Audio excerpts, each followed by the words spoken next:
चितं कर्म कौर्वते प्रभुस्तुल्य मनोवृत्ते पार्श्वनाथ श्रीस्तु।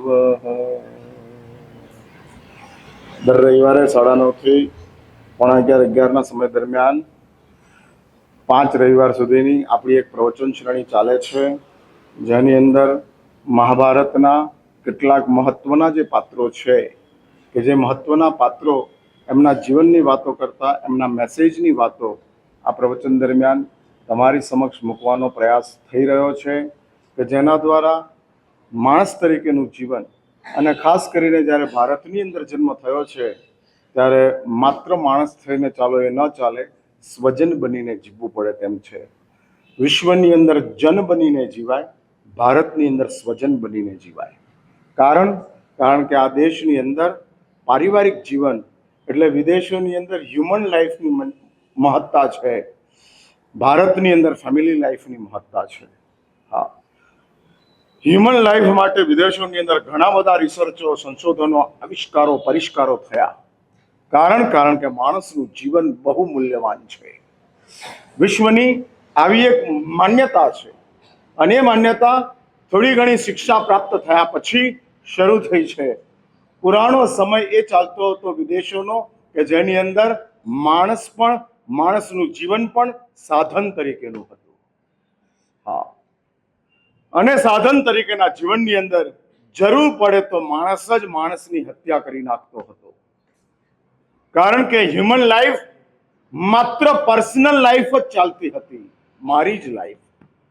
હા, I want to live, I want to be happy, અને એની જ લાઈફ એટલે પર્સનલ લાઈફ જ હતી. એની અંદરથી થોડી શિક્ષા આવી, થોડી સમજ આવી. હું આ વિદેશોની વાત કરું છું, આ દેશની વાત નથી. આ દેશની તો ધરોહર જ એ ગોઠવાયેલી છે. હા, વ્યવસ્થા અને આસ્થા બંનેની અંદર આ ચીજો ગોઠવાયેલી છે. પર્સનલ લાઈફ શૂન્ય છે, સિવાય કે આધ્યાત્મિક જગતની અંદર તમે જાઓ ત્યારે માત્ર તમારી પર્સનલ લાઈફની તમારી કિંમત છે. એટલે આત્મકલ્યાણ માટે જેનું માનવ જીવન છે, કેવલ આત્મકલ્યાણ માટે. એવા ઘણા મહાત્માઓ આ સંસારની અંદર થયા, સમૃદ્ધ થયા, અને જેણે આત્મકલ્યાણને માટે એને એમ દેખાયું કે આ એક જ જીવન એવું છે કે જે જીવન દ્વારા મારા આત્માનો હું ઉદ્ધાર કરી શકું તેમ છું. બાકીના કોઈ જીવનથી હું આત્માના ઉદ્ધાર સુધી પહોંચી શકું તેમ નથી. અને હકીકતની અંદર શાશ્વત ચીજ જો કોઈ આ દુનિયાની અંદર હોય તો તે મારો આત્મા છે. અને વધુમાં વધુ કેર મારે જો કોઈની કરવાની હોય તો મારા આત્માની છે. શાશ્વત આત્મા છે, અને સૌથી વધુ કેર મારે મારા આત્માની કરવાની છે. અને એ આત્માની કેરની અંદર જે માનવો ચાલ્યા ગયા, એટલે માણસ તરીકેનું જીવન, અને એની અંદર આ એક વિન્ડો ખુલે છે.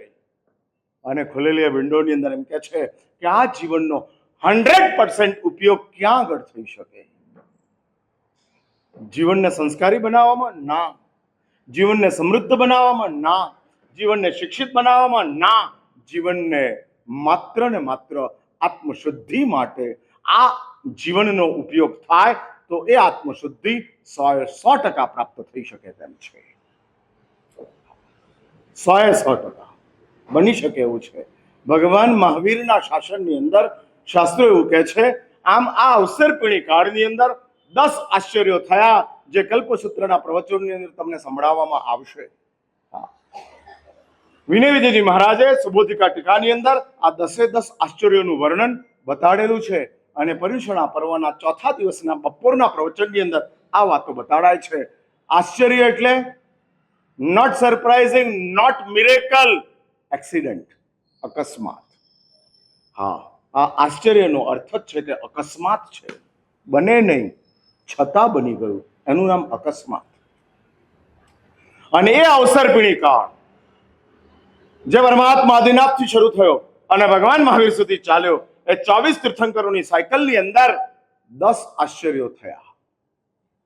અને 10 આશ્ચર્યોની નોંધ શાસ્ત્રોએ નોંધેલી છે. એની અંદર સૌથી વધુ આશ્ચર્યો હું ન ભૂલતો હોઉં તો 5 આશ્ચર્યો ભગવાન મહાવીરના શાસનની અંદર થયા છે. હા, ભગવાન મહાવીરના શાસનની અંદર થયા કે જેમાં 5 આશ્ચર્યો બનતા ગયા. ગર્ભા પહાર આવતો જાય, અભાવિત દેશના આવતી જાય, આવા 5 આશ્ચર્યો. અને એ સિવાય તમે સંશોધન કરો તો ભગવાનના શાસનની અંદર બીજા 25 આશ્ચર્યો ઉભા થાય. અને એમાં સૌથી મોટું આશ્ચર્ય છે 21મી સદીમાં તમારો જૈન સંઘ. હા, આ એક મોટામાં મોટું અકસ્માત છે. હા, અને એ અકસ્માત એટલે આશ્ચર્યો થતા જાય છે. અને થતા એ આશ્ચર્યોની અંદર જેમ પરમાત્મા મહાવીરનું શાસન સૌથી આગળ છે. ફરી યાદ રાખજો, આશ્ચર્ય એટલે અકસ્માત છે. આ કોઈ સરપ્રાઈઝ નથી. આવું બને, આવું સાથી બન્યું. હા, એનું સંશોધન થાય, એનું નામ અકસ્માત. આવું બને એવું આશ્ચર્ય થાય તો એને આશ્ચર્ય સરપ્રાઈઝ કહેવાય. આવું બને, બની શકે, પણ સાથી બન્યું. હા, સાથી બન્યું. 18-22 વર્ષની ઉંમરની છોકરી ચેસની અંદર વર્લ્ડ ચેમ્પિયન બની. એ સરપ્રાઇઝિંગ છે ભારતને માટે. કારણ કે આ આશ્ચર્ય છે, બને. અને એ બન્યું. પણ ભગવાન મહાવીર 82 દિવસને માટે દેવાનંદાની કુક્ષીની અંદર રહ્યા. એ આવું બને, પણ એ બન્યું શા માટે? અને શા માટે બન્યું એનું જ્યારે રિસર્ચ અને R&D થાય ત્યારે સમજવાનું કે એ આશ્ચર્ય અકસ્માતની લાઈનની અંદર છે. એક્સિડન્ટ છે, ન જ થાય છતાં થઈ.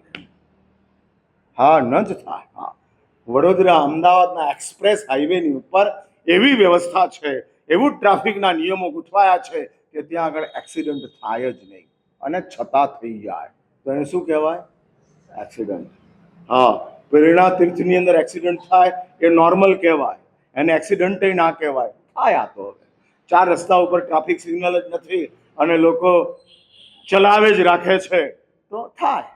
એટલે પ્રેરણા તીર્થના 4 રસ્તાની ઉપર એક્સિડન્ટ અકસ્માત છે. એ નોર્મલ છે. એક્સપ્રેસ હાઈવે ઉપર થાય એ એક્સિડન્ટ છે, અકસ્માત છે. એ જ રીતે પરમાત્માના શાસનની અંદર આવા આશ્ચર્યો બનતા ગયા. મારે એ વાત કરવી છે. હું આ વાત એટલા માટે તમને જોડવા માંગુ છું કે જેને એવું થાય કે મારે મારા આત્માનું કલ્યાણ કરવું છે અને આ માણસ તરીકેનું જીવન પ્રાપ્ત થઈ ચૂક્યું છે અને આત્મ કલ્યાણ પ્રાપ્ત કરી લેવું છે, કોઈ પણ સંયોગની અંદર મેળવી જ લેવું છે. આવી જેની આકંઠ ઈચ્છા ઊભી થાય અને શું બને તો શાસ્ત્ર એવું કહે છે કે એક આશ્ચર્ય બને. અહીંથી ઉપાડી આવી ભાવના વાળા આત્માને આવી પ્રાર્થના સતત ચાલતી હોય, સતત ચાલતી હોય, કાકલુદી સાથે પ્રભુ માનવ જીવનનો ઉપયોગ કરીને મારે આત્મકલ્યાણ પ્રાપ્ત કરવું છે, આત્મકલ્યાણ પ્રાપ્ત કરવું છે, એવી પ્રાર્થના ચાલતી હોય ત્યારે ભગવાન સિમંદર પાસે જનારો દેવ અહીંયા રોકાય. હા, એનું વિમાન લેન્ડ થાય પ્રેરણા તીર્થમાં અને લેન્ડ થયેલા એ વિમાન દ્વારા અહીંથી ઉપાડે. ક્યાં લઈ જાય? હા, કારણ કે અહીંથી તો મોક્ષના કનેક્શનો બંધ છે એટલે તમને ક્યાં આગળ માઇગ્રેટ કરવા પડે? મહાવિદ્ય ક્ષેત્રની અંદર. અને મહાવિદ્ય ક્ષેત્રની અંદર ભગવાન સિમંદરની પાસે પહોંચો પછી પાછા એ સવાલ કરતા ઘણા ભણેલા મારા સાહેબ પહેલું સંગણ ના હોય તો મોક્ષ મળે? હા, બધા તત્વજ્ઞાનીઓ ઘણા પાછા અહીં બેઠેલા હોય. તમે આવી વાત કરી તો આની ચોખવટ તો કરો મહારાજ સાહેબ કે આવું થાય. હવે પહેલું સંગણ નથી અને મોક્ષ કેવી રીતે મળે? ભાઈ, આશ્ચર્યમાં બધું બને. હા હા, મોક્ષે મળી જાય. સ્વર્ગ તો મળે જ, નરક તો મળે, પણ મોક્ષ મળી જાય એ આશ્ચર્ય. અને આવનારા તીર્થંકરો ભગવાન સિમંદર એવું નોંધે કે પ્રેરણા તીર્થની અંદરથી આવેલો એક આત્મા મારી પાસે આવી અને મોક્ષમાં ચાલ્યો. નોંધાવું છે તો આપણે એની તૈયારીઓ શરૂ કરાય. હા, આ 8મનો પચખાણ ચાલુ જ રખાય. જ્યાં સુધી આત્મકલ્યાણ ન થાય ત્યાં સુધી પારણું નહીં. ભલે બુધવાર આવી જાય, ગુરુવાર આવી જાય, શુક્રવાર આવી જાય, શનિવાર આવી જાય, આવતો મહિનો આવી જાય, આવતું વર્ષ આવી જાય, નો પારણા. જ્યાં સુધી આત્મકલ્યાણ ન થાય અને જ્યાં સુધી દેવ આવીને ભગવાન સિમંદર પાસે ન લઈ જાય ત્યાં સુધી પારણું નહીં. અને હું 100% કહું છું કે આવી જ જશે. હા, આવી જ જશે. કરવું હોય નક્કી કરો. હા, અપાસ ચાલુ જ રહે. આજે આમે મંગલ થઈ ગયું, પહેલો અઠમ શરૂ થયો. આમ તપનો છેલ્લો અઠમ છે, પણ આત્મકલ્યાણનો પહેલો અઠમ. અને અહીંથી આપણી શરૂઆત થાય. હા, નવી ગિલ્લી નવો દાવ. અને એની આરંભ થતો જાય, ન મળે ત્યાં સુધી. કાર્યમ સાધયામી દેહમ પાતયા. આવો આમ દ્રઢ સંકલ્પ થતો જાય. કાર્ય થવું જ જોઈએ, અને ન થાય તો શરીરને પાડી દઈશ. અને એ સંકલ્પની સાથે એટલે હું એ કહેવા માંગુ છું કે માણસ તરીકેનું પર્સનલ લાઈફ એની જ છે કે જે આત્મકલ્યાણ માટે જ ફોકસ છે. એ પરિપૂર્ણ ઈર્યા સમિતિના પાલનની સાથે જ ચાલે છે. પંચ મહાવ્રતનું અનિષુદ્ધ પાલન કરે છે. અનિષુદ્ધ. અને ધારો કે પંચ મહાવ્રતમાં નથી આવ્યા તો શ્રાવક તરીકેના જીવનમાં કહેવાતા જે અનુવ્રતો એનો સ્વીકાર કર્યો છે એનું બરાબર પાલન ચાલે છે. અને એવી અદ્ભુત રીતે જીવન જીવતો જાય છે. એટલે સાધુ થાય એને જ મોક્ષ મળે ના, શ્રાવકને મોક્ષ મળે. સમ્યક દર્શન હોય તોય મોક્ષ મળે. માર્ગાનુસારિતા આવી હોય તોય મોક્ષ મળે. ચર્માવર્તમાં આવી ગયા હોય તો મોક્ષ મળી જાય. એટલે એમાં કોઈ જરૂર નથી કે સમ્યક દર્શન જોઈએ, દેશવૃત્તિ જોઈએ, સર્વવૃત્તિ જોઈએ. બધું જ આવી જશે. મોક્ષ મળતાની સાથે એવરીથિંગ વિલ કમ. એટલે ફરી યાદ કરો, માણસ તરીકેનું જીવન કેવલ આત્મકલ્યાણ માટેનું છે. કેવલ. એટલે તમારી બધી જે નજરો દોડે છે ને બધી કાઢો અને આની ઉપર આમ ફોકસ થતા જાઓ. માય સેલ્ફ, મારું શું. હું ઘણા બધા વહીવટો કરું છું, ઘણા બધા કામ કરું છું, ઘણી બધી સેવાઓ આપું છું, પણ એમાં મારું શું અને મારું શું ની ભૂમિકા ઉભી થતી જાય, વિચારાતી જાય, મગજની સમક્ષ આવતી જાય, ત્યારે આત્મકલ્યાણની ઉપર આપણી નજર ગોઠવાતી જાય. કમનસીબી એ છે કે આત્મકલ્યાણ ભૂલાયું છે, બાકી બધું સચવાયું છે. જીવનને સારું બનાવવા માટેના બધા પ્રયત્નો છે. પરિવારને સંસ્કારી બનાવવા માટેના બધા પ્રયત્નો છે. આ ચાલે જ છે, સૌ ચલાવે છે. જે કોઈ ધાર્મિક મેટરો છે એ બધા માટે બધા જ પ્રયત્નો ચાલે છે, પણ એમાં સબ્જેક્ટ આઉટ છે. નથી, સબ્જેક્ટ નથી. ખોવાઈ ગયો છે. અને ખોવાયેલો તે સબ્જેક્ટ એવી રીતે ખોવાયો છે કે એન્ટર થતો જ નથી. હા, નથી થતો. ન ઉપવાસમાં આત્મા યાદ આવે છે, ન બેસનામાં આત્મા યાદ આવે છે. અને ચાલે છે, ચાલે છે. અને અમે આ બધું ચલાવીએ છીએ, કારણ કે જે છે તે આજ છે અને આજ ચલાવવાનું છે. આજ ચલાવવાનું છે. એટલે વ્યવહારનો કહેવાતો ધર્મ, દંભનો કહેવાતો ધર્મ, સ્વાર્થનો કહેવાતો ધર્મ, એને અમે દંભ, વ્યવહાર, સ્વાર્થ આ ત્રણેય શબ્દોને ઇન બ્રેકેટ મૂકી દઈએ છીએ અને ધર્મને જ જોઈએ છીએ. માત્ર ધર્મને જોઈએ છીએ. માત્ર ને માત્ર કે કરે છે ને ચાલવાનું. જે એના બેઝિક નિયમો છે. ધારો કે ઉપવાસનો એક બેઝિક નિયમ છે કે મોઢામાં ખવાય નહીં. હા, મોઢું ખોલી અને અસન, પાન, ખાદીમ, સ્વાદીમ જે કહેવાય છે એ ઉપવાસમાં ખવાય નહીં. અને બીજા નંબરની અંદર ઉપવાસની અંદર પરસી પહેલા પાણી પીવાય નહીં. ત્રીજા નંબરની અંદર ઉપવાસની અંદર રાતે પાણી પીવાય નહીં.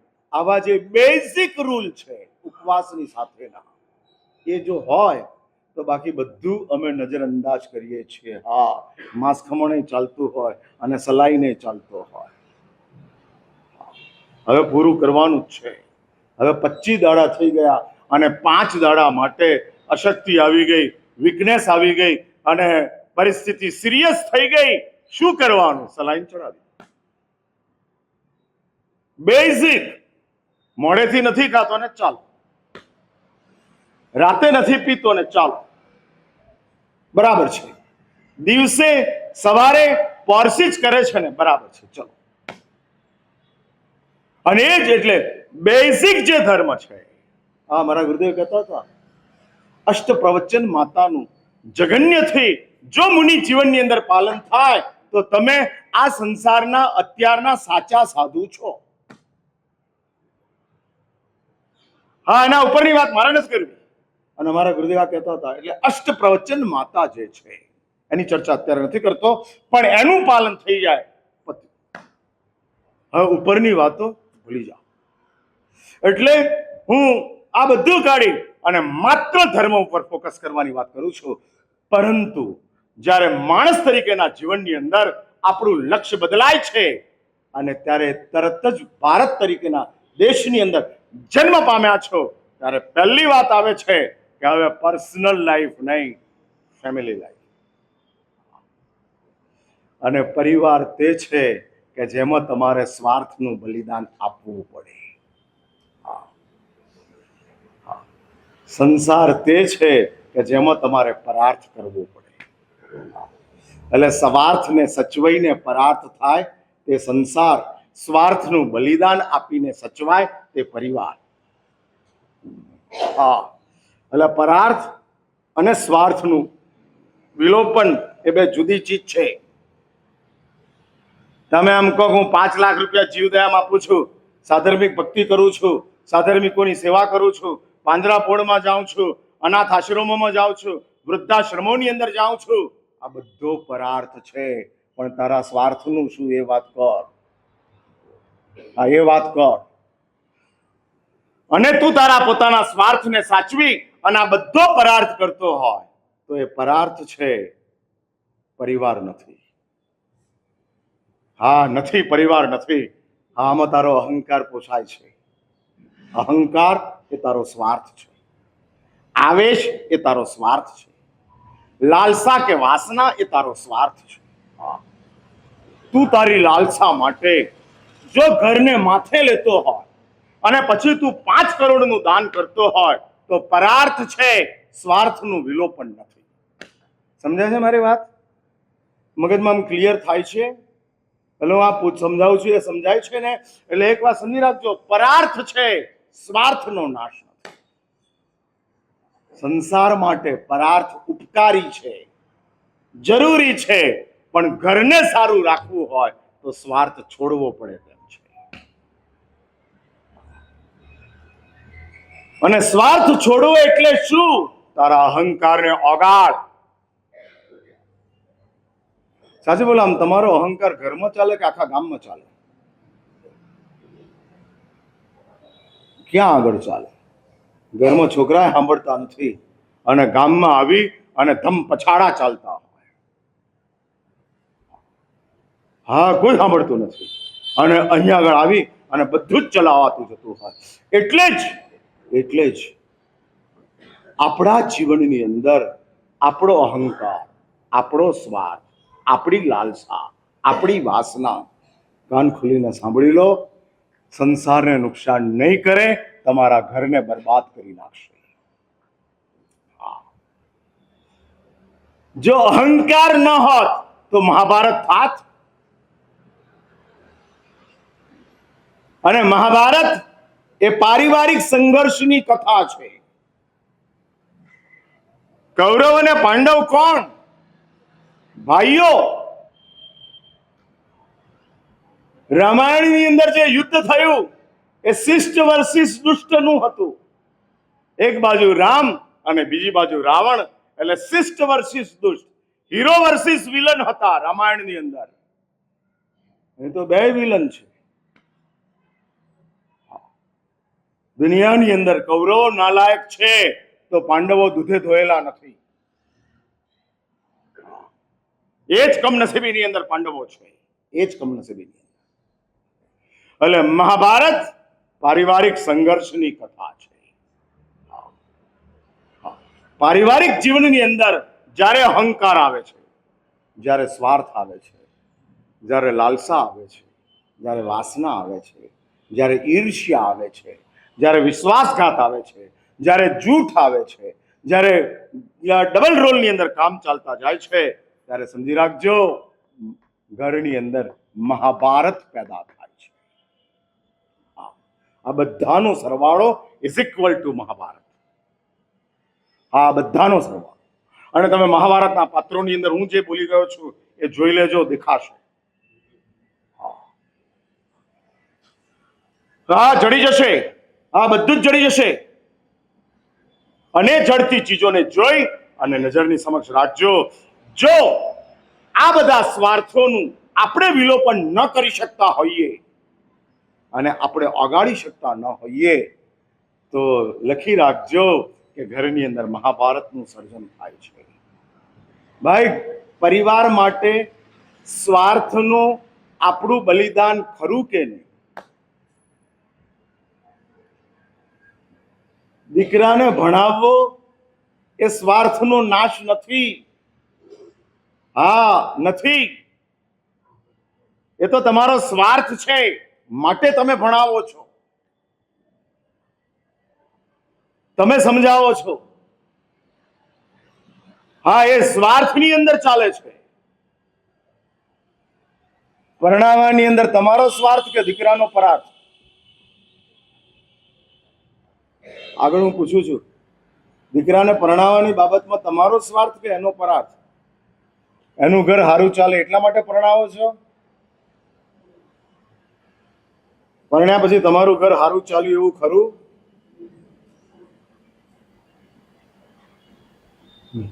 કેમ આમ જાણવા માંગુ છું શું ભૂમિકા? હા, એટલે કોઈ કહે છે, કોઈ ક્યાં કીધું કુંવારામાં અને પરણેલામાં ફરક શું? હા, કોકે કીધું.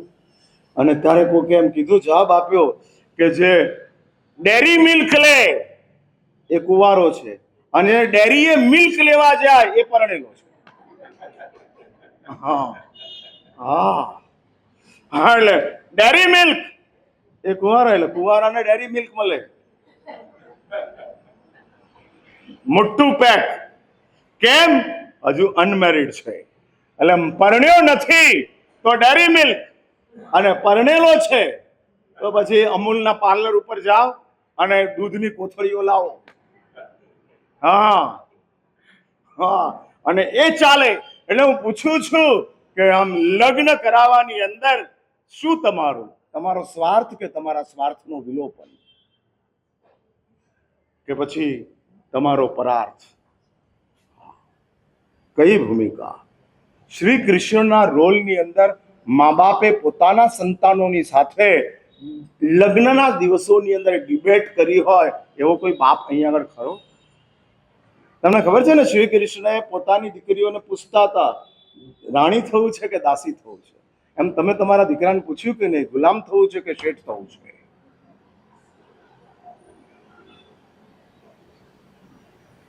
એટલે સ્વાર્થનું વિલોપન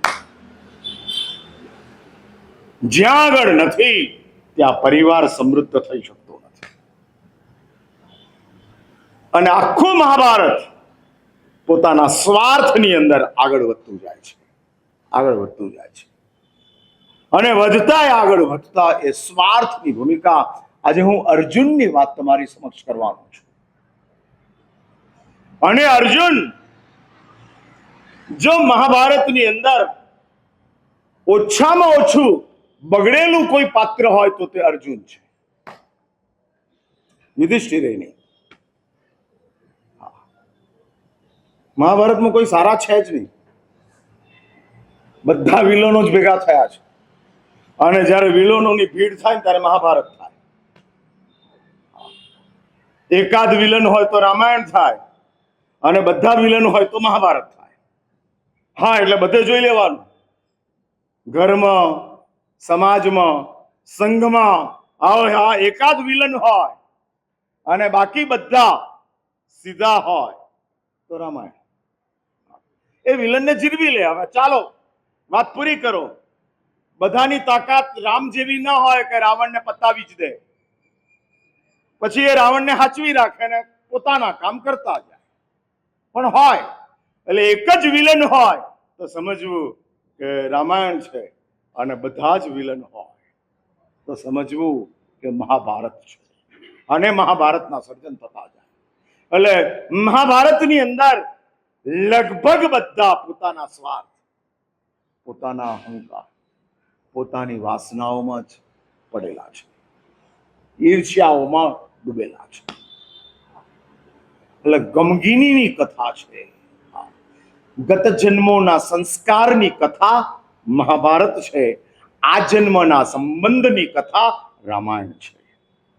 સંસ્કારો ગત જન્મોના આપણે તૈયાર કર્યા છે, આપણે જ તૈયાર કર્યા છે.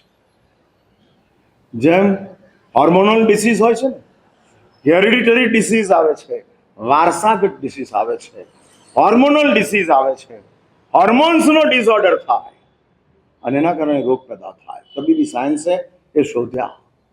બેક્ટેરિયલ ડિસીઝ, વાયરલ ડિસીઝ, આ મોલેક્યુલ્સના ડિસીઝ, એ ડિસીઝોને ક્યોર કરવા માટે તબીબી સાયન્સ આગળ વધતું ચાલ્યું. બેક્ટેરિયાને ખતમ કરવા એન્ટીબાયોટિક આવ્યા, પછી વાયરલ ડિસીઝ આવ્યા, એને ખતમ કરવા માટે દવાઓ આવી. પણ કેટલાક જીનેટિક ડિસીઝ હોય છે, હા, અને જીનેટિક ડિસઓર્ડર હોય છે, અને એ ડિસઓર્ડર અને એટલે કેન્સર જીનેટિક ડિસઓર્ડર હોય છે કે જેની અંદરના જ કહેવાતા જે મોલેક્યુલ્સ હોય છે, ટિશ્યુઝ હોય છે, તબીબી ભાષાની અંદર ટિશ્યુઝ કહેવાય છે. Bunch of the tissue is it calls organ. હા, bunch of the organ it calls body. એટલે અવયવોનો જથ્થો એ શરીર છે, અને ટિશ્યુઝનો જથ્થો એ અવયવ છે. એટલે ટિશ્યુની બીમારી હોય છે. કેન્સર એ ટિશ્યુની બીમારી છે. ટિશ્યુઓની અંદર ડિસઓર્ડર ઉભા થયા અને કામ થવા લાગ્યા. પણ કેટલાક genetical disorder, hormonal disorder, hereditary disorder, એમ આ આધ્યાત્મિક જગતની અંદર ગત જન્મોના સંસ્કાર, જીવન છોડી દીધું, રહેણી કરણી છોડી દીધી, એ જીવનની કહેવાતી ટેવો છોડી દીધી. હા, એ છોડી દીધી, પણ એ જીવનના સંસ્કારો આપણે લઈને આવ્યા. હા, કેરી ઓન, આવતા ગયા અને ગોઠવાતા ગયા. હા, અને એ ગોઠવાતા એ સંસ્કારો સાથે ને સાથે જોઈન્ટ બનતા ગયા, અને સંસ્કારોને લઈ અને આપણે આવ્યા હોઈએ. એટલે સંસ્કારોની કથા મહાભારત છે, અને સંબંધોની કથા એ રામાયણ છે. કારણ કે સંબંધ માનવ જીવનની અંદર ડેવલપ થનારું તત્વ છે. ન પશુઓની જિંદગી, ન દેવોની જિંદગી, ન નારકની જિંદગી, એમાં સંબંધ નામનું તત્વ નથી. આ સંબંધ નથી. પશુને કોઈ સ્વજન હોતું નથી, પશુને જરૂરિયાત હોય છે. એટલે નરને માદાની જરૂરિયાત છે. નરને કોઈ માદા સાથે સંબંધ નથી, જરૂરિયાત છે. અને જરૂરિયાતને લઈ અને નર માદાના કોન્ટેક્ટ થતા જાય છે. એટલે પશુઓની દુનિયાની અંદર મેલ ફિમેલ માત્ર નેસેસિટી છે, સંબંધ નથી, જરૂરિયાત છે. તમારે જેમ નોકરની જરૂરિયાત છે, નોકર સાથેનો તમારો કોઈ સંબંધ નથી, જરૂરિયાત છે. નોકરના ઘરની અંદર કોકનું મૃત્યુ થાય તો તમારા ઘરમાં શોક હોતો નથી. એટલે નોકર તમારી જરૂરિયાત છે. એમ પશુની દુનિયાની અંદર મેલ ફિમેલ જરૂરિયાત છે, અને જરૂરિયાતના આધારે ચાલે છે. એટલે નથી, સંબંધ નથી. રિલેશન નામની ચીજ માત્ર ને માત્ર માણસને પ્રાપ્ત થયેલી છે. સમજી રાખો. અને આ દુનિયાની અંદર બચાવવા જેવી કોઈ ચીજ હોય, ખાસ કરીને ભારતની અંદર, તો સંપત્તિ નથી, પ્રતિષ્ઠા નથી, નિષ્ઠા નથી. બચાવવા જેવી કોઈ ચીજ હોય તો માત્ર ને માત્ર સંબંધ છે. હા, અમે પણ કેરફુલ છીએ સંબંધોને બચાવવાની બાબતની અંદર. એવી મર્યાદાઓ, એવી આમન્યાઓ, એવી વ્યવસ્થાઓ એને અમે પણ એક્સેપ્ટ કરીએ છીએ. કેમ? સંબંધ બચાવી લો. શરીર બગડશે તો ચાલશે, પણ સંબંધ સાચવી લો. હા, પૈસાનું નુકસાન વેઠવું પડે તો વેઠવી લઈશું, પણ સંબંધ બચાવી. પણ મારા સાહેબ શી રીતે બચાવવો? બાય હુક ઓર બાય ક્રુક, કોઈ પણ રીતે. અને સંબંધોની એટલે જ સમગ્ર સંબંધોની કથા રામાયણ છે. હું શું વાત કરું, રામાયણની અંદર દુશ્મનીનો સંબંધ પણ વૈભવશાળી. પતિ પત્નીના સંબંધો તો વૈભવી હતા જ, ભાઈ ભાઈના સંબંધો તો વૈભવી હતા જ, મિત્ર મિત્રના સંબંધો તો રામાયણમાં વૈભવી હતા જ. પણ દુશ્મનીનો સંબંધ, રાવણ રામનો દુશ્મન કહેવાય, અને છતાંય અજૈન રામાયણમાં આવે છે કે યુદ્ધની અંદર જતા પહેલા રામને એવું મન થાય છે કે આપણે એક યજ્ઞ કર્મ કરીએ. અને ત્યાં જામવંતને રામ કહે છે, जामवंत जी युद्ध में जाना है, रावण के सामने युद्ध करना है, लेकिन मुझे महादेव जी का यज्ञ करना है और महादेव जी को तर्पण करना है. अजैन रामायण में आ बात आवे छे. कोई पुरोहित मिलेगा? अने जामवंत कहते हैं, प्रभु जंगल में है आप, तो पुरोहित कहां से मिलेगा? लेकिन देखो, અને વિચાર કરતા જામવંતને યાદ આવે છે રાવણ છે. રાવણ યજ્ઞોપવિત ધારણ કરનારા બ્રાહ્મણ હતા. હિન્દુ ધર્મ વિધિ યજ્ઞ કર્મ વગેરે કરાવતા હતા. અને ત્યારે જામવંત કહે છે, प्रभु एक व्यक्ति नजर में आती है, लेकिन वो बात आपकी कैसे एक्सेप्ट करेगी? कौन है?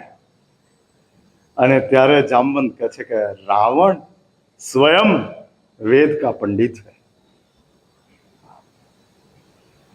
अजैन महाभारत में भी रावण को ज्ञानी लिखा है. जैन महाभारत तो कहता ही, जैन रामायण में तो ये बात आती ही. અને ત્યારે राम कैसे एक काम करो, जाओ तो सही, रावण के सामने प्रपोजल रखने में अपना क्या बिगड़ता है, ज्यादा से ज्यादा नाक बोल देगा. क्या राम और क्या रावण. राम का भी रावण के ऊपर विश्वास कि यदि ये पुरोहित कर्म करने के लिए आएगा, यज्ञ कर्म में आएगा पुरोहित बनकर, तो निश्चित रूप से अणिशुद्ध यज्ञ कराएगा. ऐसा विश्वास राम को रावण के ऊपर. जामवंत जाए लंका ની અંદર, रावण को मैसेज मिल जाते हैं, और रॉ था रावण का जबरदस्त पावरफुल, मिल गया जामवंत आ रहे हैं. अरे द्वारपालों को मैसेज दे दिया, किसी को जामवंत जी को रोकना नहीं, सीधा मेरे पास भेज देना. અને જામવંત પહોંચે છે. હું આ પ્રસંગ બહુ શોર્ટમાં લઉં છું. અને પહોંચતા એ જામવંત રાવણની પાસે પ્રપોઝલ રાખે છે, કહે છે, रावण एक अनुष्ठान के लिए हम आपको रखने के लिए विनंती लेकर आए. क्या अनुष्ठान है? यज्ञ कराना है. किस लिए? युद्ध में विजय के लिए. किसके साथ का युद्ध? राम और रावण का युद्ध. और मेरे यजमान राम है और उसका यज्ञ है युद्ध विजय के लिए, सीता प्राप्ति के लिए, और उस यज्ञ में पुरोहित के रूप में आपको आना है. आओगे? હવે સાંભળજો રાવણની વાત. શી રીતે આ રાવણને દુષ્ટ કહેવાય, શી રીતે આ રાવણને અધમ કહી શકાય. જૈન મહાભારત, જૈન રામાયણકારે તો રાવણને મહાત્મા કીધા છે. એક વાત સમજી રાખજો, જ્યાં સુધી વૃત્તિઓ જાગતી નથી ત્યાં સુધી અમે બધા જ શાહુકાર છીએ. હું મારી જાતને સાથે લઉં છું. હું સાધુ છું, તમે સજ્જન છો, પણ વૃત્તિઓ જાગ્યા પછી એ વૃત્તિઓને કંટ્રોલમાં રાખવી એ તો મહાપરાક્રમનું કામ છે. મહાપરાક્રમ. નથી રહી શકતા. પ્રતિજ્ઞાઓ ભાંગી નંખાય છે. ઈચ્છાથી લીધેલી બાધાઓ તોડી નંખાય છે. અને એ વચ્ચે રાવણ પોતાની જાતને બચાવી રાખે છે. એટલે રાવણ કહે છે કે प्रभु पुरोहित हूं, वेद का अभ्यास किया है और करने की वजह से मैं इतना तो जरूर जानता हूं कि कोई यजमान मुझे यज्ञ कर्म के लिए बुलाते हैं तो मुझे यजमान की बात को टालनी नहीं चाहिए. मैं आऊंगा.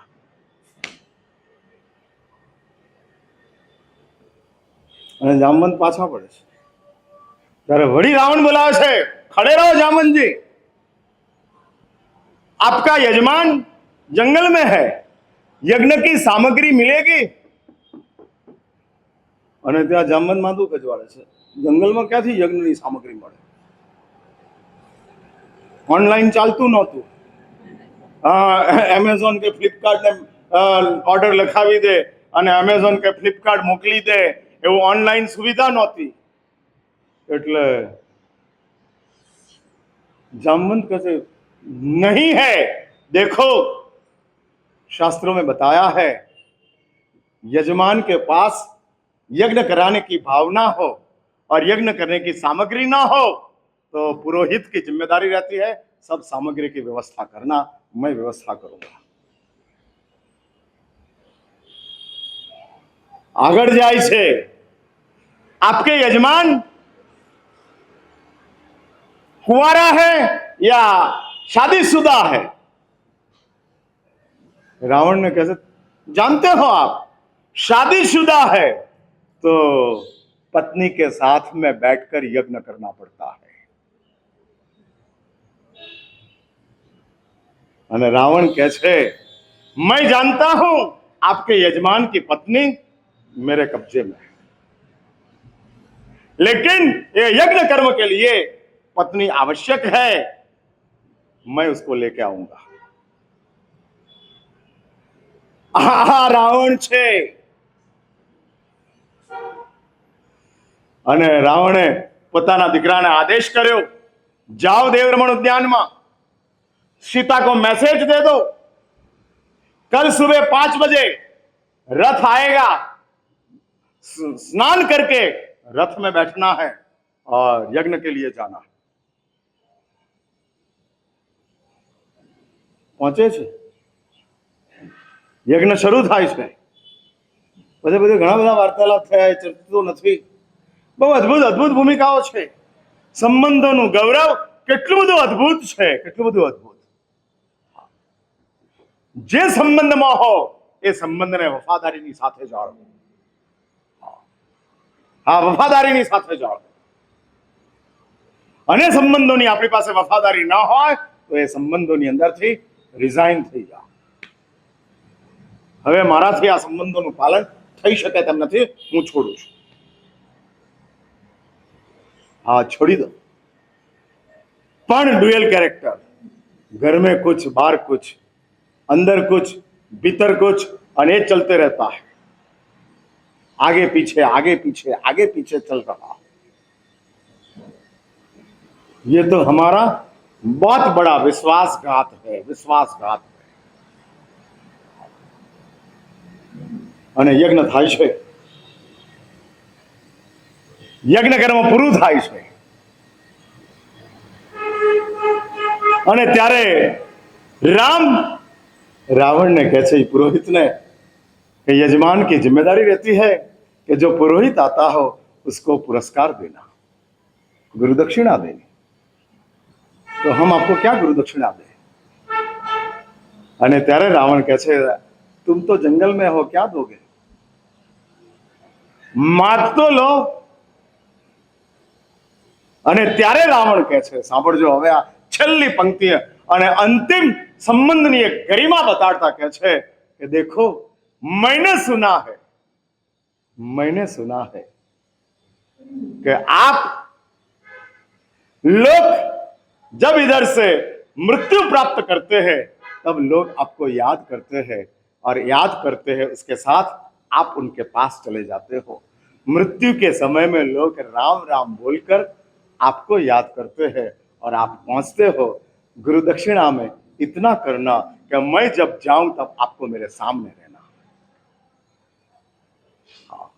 मेरे सामने आ जाना।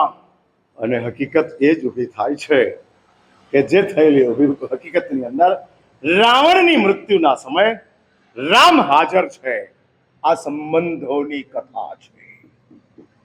રામાયણ એ માનવ સંબંધોની બહુ સુંદર ભૂમિકા છે।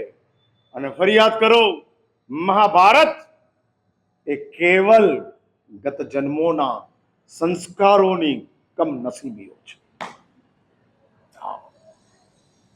અંગત સ્વાર્થોને લઈ અને આખું મહાભારત પૂરું થયું। આખું મહાભારત બધાનો ઓછા વત્તા અંશની અંદર આ મહાભારતના સર્જનની અંદર કોન્ટ્રીબ્યુશન છે। બે જ વ્યક્તિઓનું મહાભારતના સર્જનમાં કોન્ટ્રીબ્યુશન નથી। એક વિદુર છે અને બીજા નંબરની અંદર શ્રી કૃષ્ણ છે, બે જ।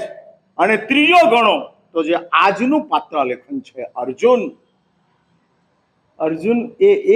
એ વ્યક્તિ છે, એવો એક માણસ છે કે જે પરિપૂર્ણ ઇન્સાન છે। તો મને પૂછો, મારા સાહેબ કેમ ઇન્સાન, બાકી બધા કોણ હતા? એક વાત સમજી રાખજો, ડર બે જ વ્યક્તિઓને લાગે, ડર એક જ વ્યક્તિને લાગે જે ઇન્સાન હોય તે। બાકી આ દુનિયામાં બે વ્યક્તિઓ એવી છે કે જેને ડર લાગતો જ નથી। કોને? એક શૈતાનને ડર નથી લાગતો, शैतान डरतो ज नहीं। मौत आएगा, शैतान कहता है किसने देखा? जब तक मौत नहीं दिखता है तब तक मजा कर लो, दिखेगा तब देखा जाएगा। हाँ, और कर लो। जे विदेशी जीवन शैली चाले छे, ईट मीट एन्जॉय। हाँ, आ विदेशनी भूमिका छे, ईट पहला नंबर नी अंदर, खाओ मीट भेगा मळो અને ધેન એન્જોય। બસ ધેટ્સ ઓલ। વાત પૂરી થઈ ગઈ, સમાપ્ત। कुछ नहीं है। પણ પછી શું? પછી कुछ नहीं। એક વિદેશી જીવન શૈલી ચાલે છે કે જેની અંદર આનાથી આગળનો કોઈ વિચાર જ નથી। હા, એ ચાલે રાખે છે, આગળ વધતું જાય છે।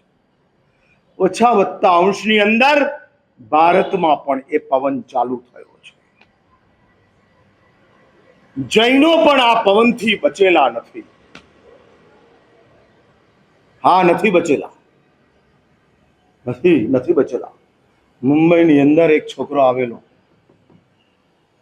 અંધેરીની અંદર મારું ચતુર્માસ હતું। મને કે મારા સાહેબ ભાવ આલોચના લેવાની છે। મેં કીધું લખીને આપી જા। અને લખીને આપી।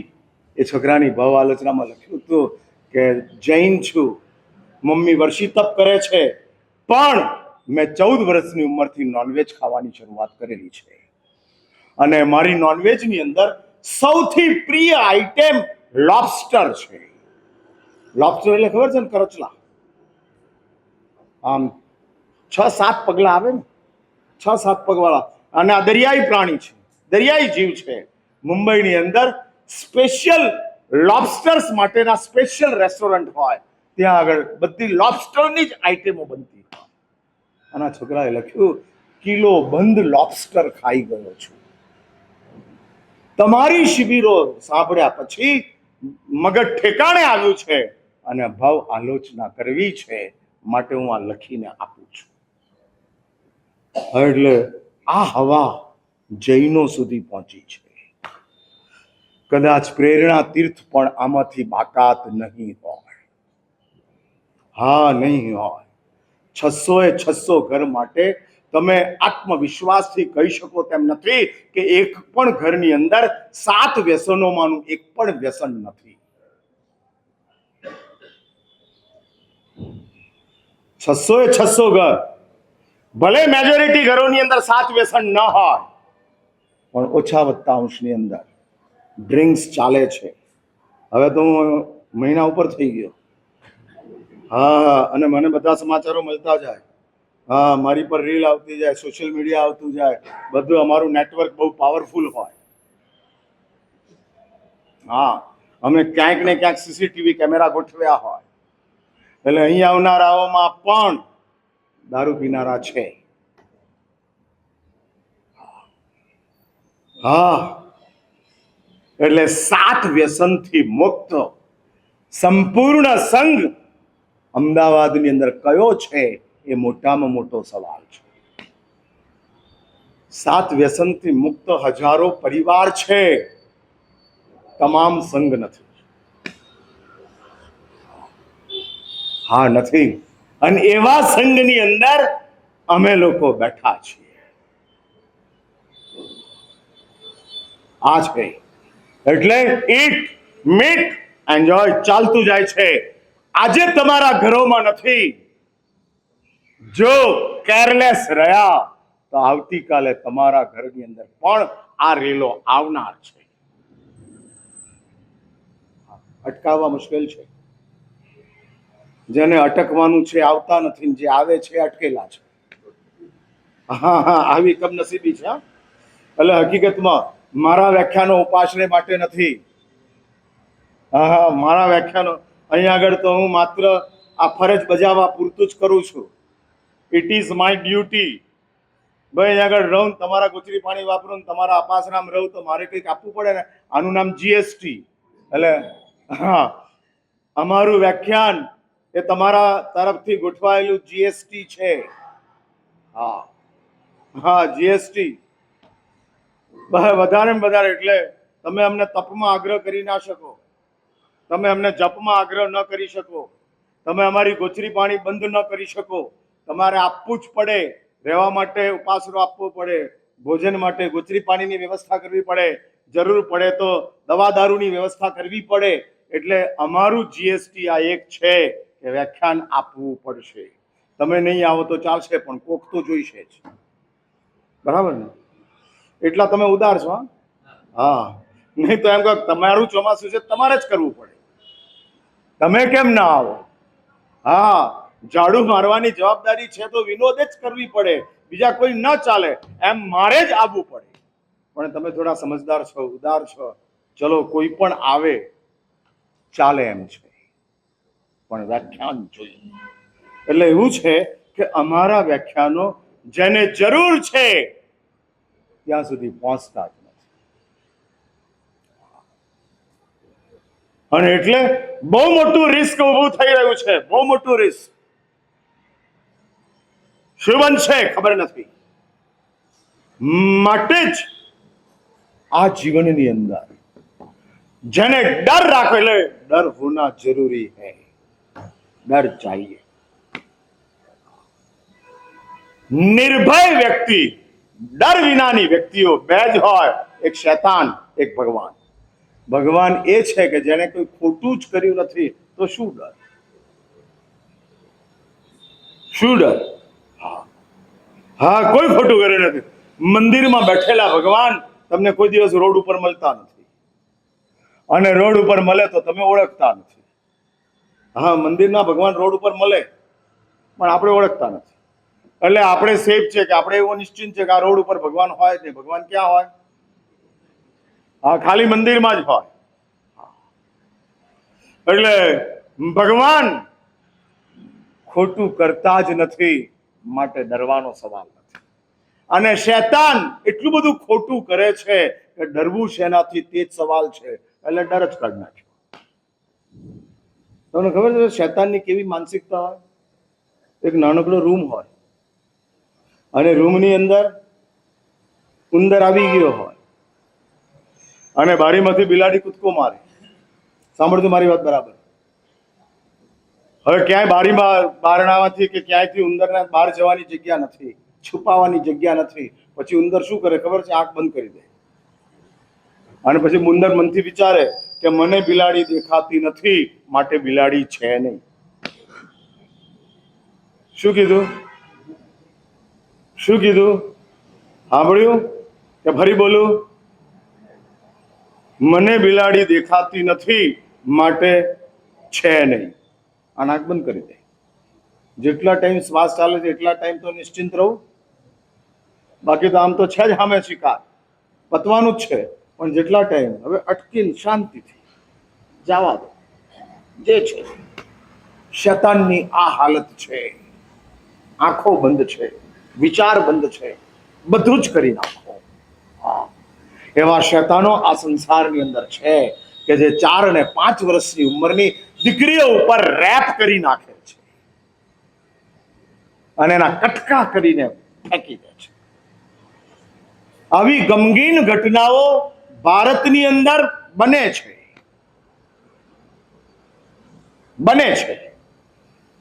એટલે ભગવાન અને શૈતાન ડરતા નથી, પણ અર્જુન તો ઇન્સાન છે, ડરમાં છે. સંપૂર્ણ ઇન્સાન છે, ડરની અંદર છે. અર્જુન જુગાર રમવામાં નહોતો, યુધિષ્ઠિર જુગાર રમવામાં હતા. એટલે જ મેં કીધું ને, ઓછામાં ઓછો ખરાબ અર્જુન છે. માટે તો શ્રી કૃષ્ણએ અર્જુનના રથના સારથી થવાનું પસંદ કર્યું. હા, 5 પાંડવ છે, કોઈના પણ રથના સારથી શ્રી કૃષ્ણ થઈ શકતા હતા, પણ ના, બીજામાં રિસ્ક છે, આ બરાબર છે. હા, આ બીમાર તો છે જ, પણ ક્યોરેબલ છે. બાકી બધા ક્યોરેબલ છે નહીં. હા, અસાધ્ય છે.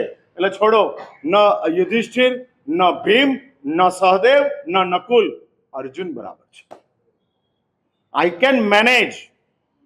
એટલે ભગવાન તેની ટ્રીટમેન્ટ કરે છે કે જે અર્જુન હોય. બાકી બધાને ભગવાન રામ ભરોસે છોડી દે છે, હવાને હવાલે. आपको जो करना हो करो, मेरी जिम्मेदारी सिर्फ अर्जुन है. और अर्जुन को तिनक भर भी जख्म नहीं होगा, वो मैं गारंटी लेता हूं, क्योंकि मैं अर्जुन का रथ का सारथी. लेकिन फिर से एक बात समझ के रखो, अर्जुन की जिम्मेदारी श्री कृष्ण ने इसलिए ली है कि अर्जुन भले खराब था, लेकिन टोटल समर्पित था. शिष्यस्ते हम शाधिमाम त्वाम प्रपन्न. मैं आपका शिष्य हूं, आपकी शरण में हूं. जो आप कहेंगे करिष्ये वचनम, मैं आपकी बात मान लूंगा. પણ એ પહેલા અર્જુન ડરે છે. શેનાથી ડરે છે? તો મહાભારતકાર લખે છે, અર્જુનને પોતાની ઇજ્જતનો ડર લાગે છે. કારણ કે આમ યુદ્ધ નક્કી થયું છે. કુરુક્ષેત્રના મેદાનની અંદર કૌરવો અને પાંડવો આમને સામને આવી ચૂક્યા છે. એક સાઈડની ઉપર પાંડવો છે, બીજી સાઈડની ઉપર કૌરવો છે. અને પાંડવોની યુદ્ધની જે સૈન્યની ગોઠવણ હતી, એમાં સૌથી આગળ શ્રી કૃષ્ણનો રથ છે. અને અર્જુન એ રથની અંદર ગાંડીવ લઈને ઉભેલો છે. અને સામે જે કૌરવોની સૈન્ય છે, એમાં આગળ ભીષ્મ છે, દ્રોણાચાર્ય છે, કૃપાચાર્ય છે. આ બધા ધુરંધરો ઉભેલા છે. અને ત્યારે અર્જુન श्री कृष्ण ने कहा छे, प्रभु मुझे युद्ध नहीं करना, मैं ये गांडी आपके चरणों में रख देता हूं, मैं जाता हूं. मैं जिंदगी भर जंगल में रह जाऊंगा, फकीर बन जाऊंगा, जंगल में मेरा जीवन पूरा कर दूंगा, लेकिन मुझे युद्ध नहीं करना. અને ત્યાં શ્રી કૃષ્ણ ગભરાય છે. આ ક્યાં ઉપદેશની વાતો કરવા માંડ્યો? આ ક્યાં અહીં આગળ અહિંસક થવા માંડ્યો? ઉભો રે. અને મહાભારતમાં કહે છે, આખી ગીતાનું સર્જન શ્રી કૃષ્ણ ત્યાં આગળ કરે છે. આ શ્રી કૃષ્ણનું પાત્રાલેખન હું આવતા રવિવારે લેવાનું છું. જબરજસ્ત પાત્રાલેખન છે આ, જબરજસ્ત. રામની પાસે મર્યાદા છે, શ્રી કૃષ્ણની પાસે માત્ર નજર છે. આ જ કરાય, આ ન જ કરાય. હા, અને નજરની સાથે શ્રી કૃષ્ણ ચાલે છે. એટલે શ્રી કૃષ્ણ નેવર અફ્રેડ, ક્યારેય ડરતા નથી. ચાલશે, આવવા બદનામ થવું પડે થઈ જઈશું, ખોટું કરવું પડે કરી નાખીશ, પણ મારું લક્ષ્ય બહુ સ્પષ્ટ છે, બહુ સ્પષ્ટ છે.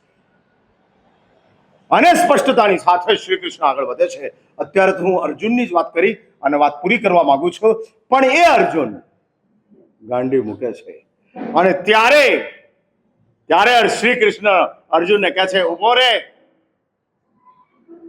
હતોવા, યુદ્ધ કરવા માટે ઉભો થા. અને ત્યાં શ્રી કૃષ્ણ કહે છે, હતોવા પ્રાપ્યસી સ્વર્ગ, આ યુદ્ધની અંદર તું મરીશ તો સ્વર્ગ મળશે, જીતોવા ભોક્ષ્યસી મહિમ, જો જીતીશ તો ધરતીને ભોગવીશ, હા ભોગવીશ. તસ્માત उत्तिष्ठ कौंतेय, जो हार गया तो स्वर्ग मिलेगा, मर गया तो, जीत गया तो धरती मिलेगी. तस्मात उत्तिष्ठ कौंतेय, युद्धाय कृत निश्चय, युद्ध के लिए निश्चय प्रकट कर. કારણ કે શ્રી કૃષ્ણ જાણતા હતા કે અર્જુન સિવાય કોઈ આ કુરુક્ષેત્રના મેદાનની અંદર યુદ્ધ જીતી શકે તેમ નથી. કારણ કે અર્જુનની પાસે યુદ્ધ કલા હતી એ નહીં. અર્જુન ધનુર્ધર હતો એ નહીં, એના કરતા આગળનો ધનુર્ધર કર્ણ છે, સવાઈ અર્જુન છે. ભલે દ્રોણાચાર્ય અર્જુનને કોઈ શસ્ત્ર વિદ્યા શીખવાડી નથી કર્ણને, પરંતુ એ કર્ણ ચંપલની પાસે બેસી બેસી શીખી ગયો. હા, શીખી ગયો. અને અર્જુનને પરાસ્ત કરી શકે એવો ધનુર્ધર કર્ણ છે. એટલે યુદ્ધ કલાના કારણે અર્જુન અજય નહોતો, પણ અર્જુન અજય હતો કારણ કે શ્રી કૃષ્ણ કહે છે મને સમર્પિત છે માટે.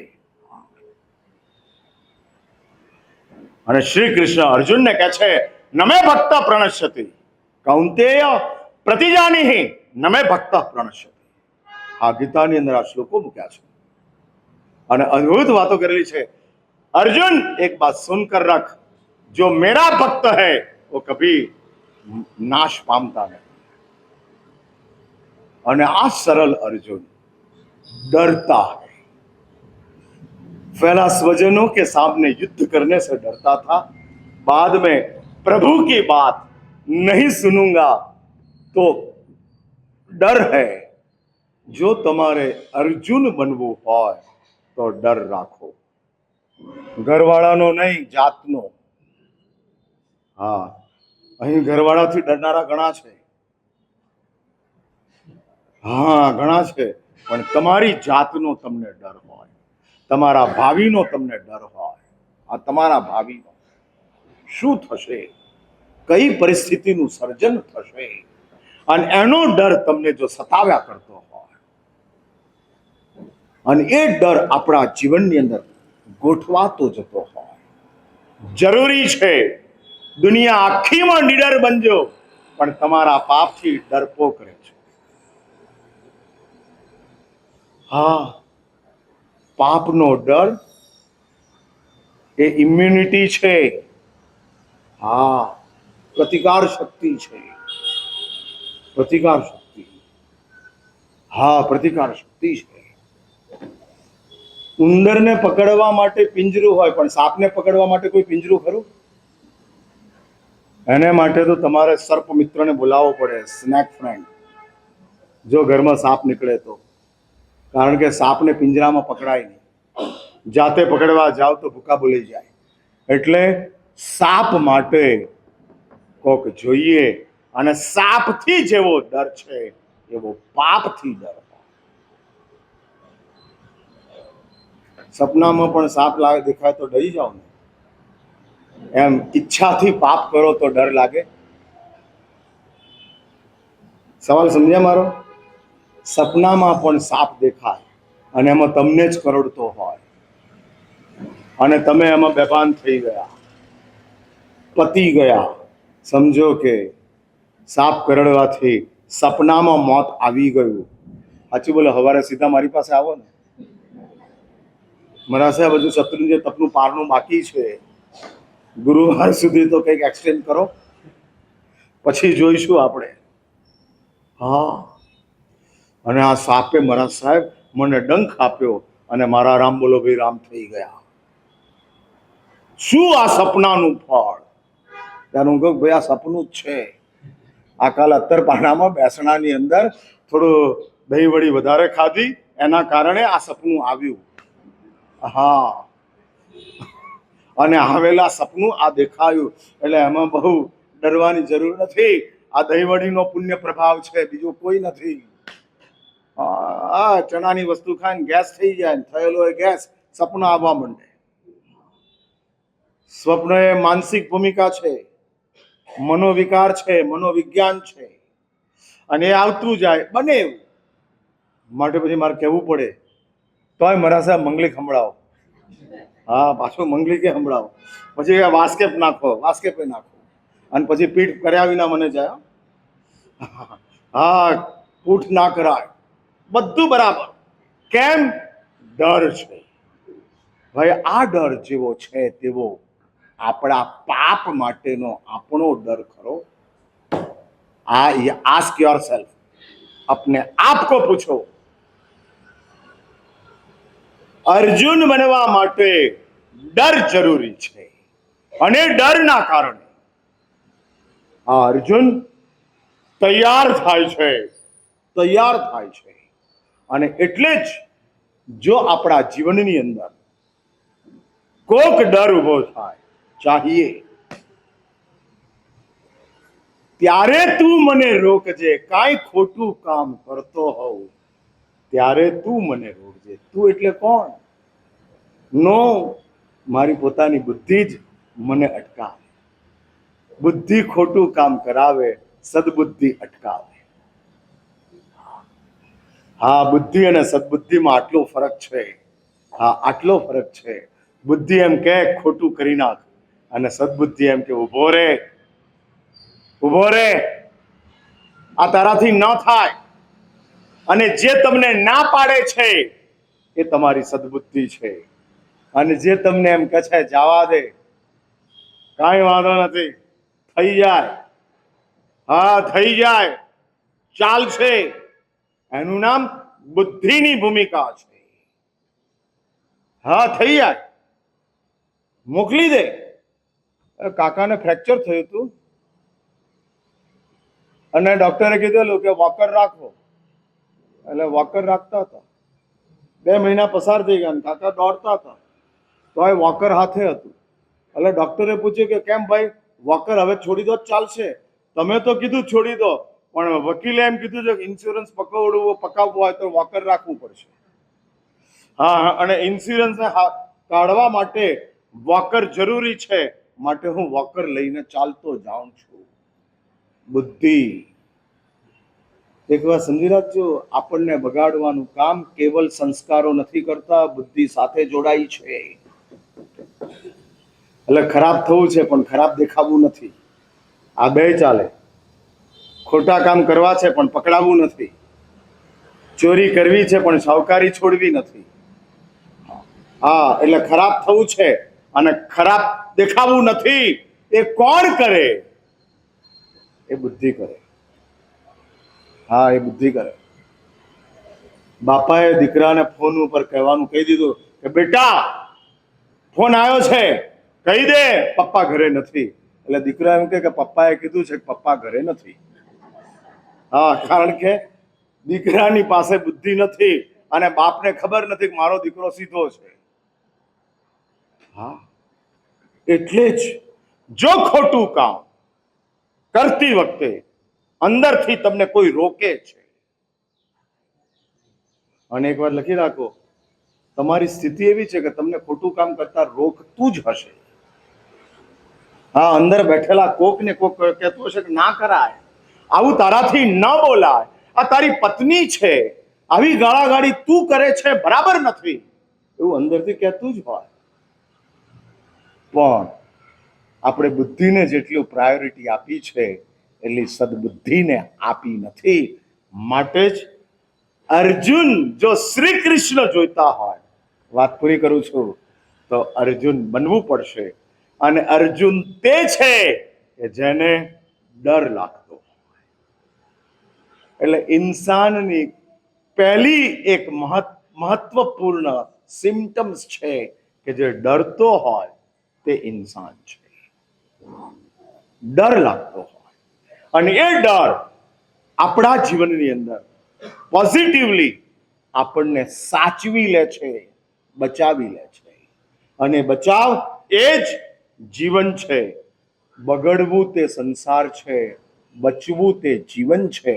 અને આ જીવનને તમે તમારા જીવનની અંદર આત્મસાત કરો, ઉજાગર કરો, અને એના દ્વારા પ્રાપ્ત કરેલા સંયોગોને સાર્થક બનાવો. એવી અંતિમ મંગલ અભ્યર્થના સાથે મારી વાતનું અહીંયા સમાપન કરું છું. આજે બપોરના